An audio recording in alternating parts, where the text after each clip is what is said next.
Yeah. Welcome to my window, where I'm transparent enough to let you use your screen to peer into my mind.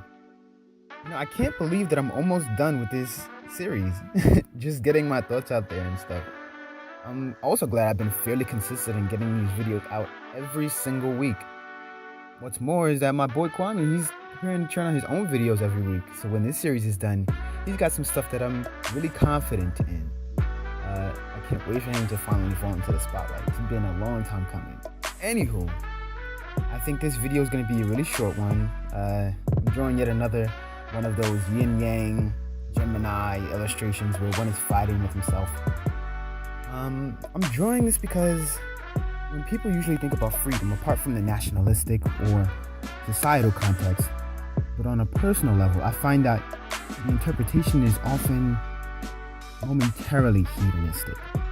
What I mean by that is people often focus so much on living in the moment that they forget to consider the consequences. There's nothing wrong with enjoying yourself in the moment, but to what degree? If it's all you do, you may run into some issues quite quickly.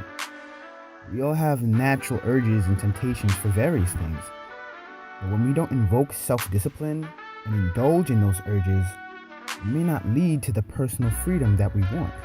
For example, Kevin Hart, massive comedian, but also known for his vice of, getting around. He cheated on his first wife with his now second wife.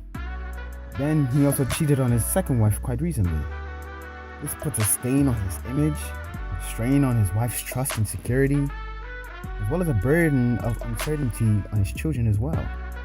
Had he employed some restraint in those moments of temptation against the urges to be with other women, he would be free to continue his career, enjoy his family life more, appreciate how far he's come with everyone close to him instead of the consequences he must endure now. Freedom of the short term and freedom of the long term are both heavy investments. Freedom of the short term may yield a high cost over time, while freedom of the long term always has a high cost in the here and now. The question is, which do you value more? Self-discipline can be described as restraint, a concept that may rival certain definitions or interpretations of freedom.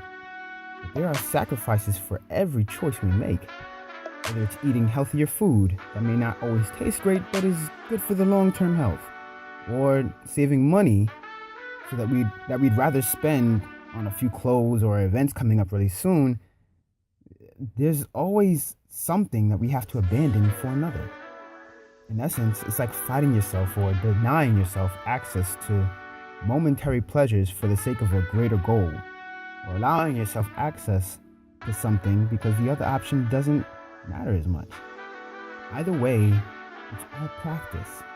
If one can practice the power of discipline, then he or she may actually find more freedom to do what they please than one who does not. I'll say it again. Everything is an investment, and sacrifices are required for success. Even for independence, countries must deny the pleasures or privileges they receive from another nation and fight to be able to stand on their own.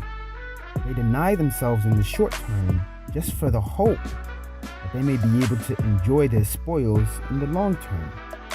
Their freedom wasn't free, especially where their future was concerned. I'll end with this. If you say, eat, drink, and be merry, for tomorrow we die, what will we have for tomorrow if we survive? Rest in peace, y'all.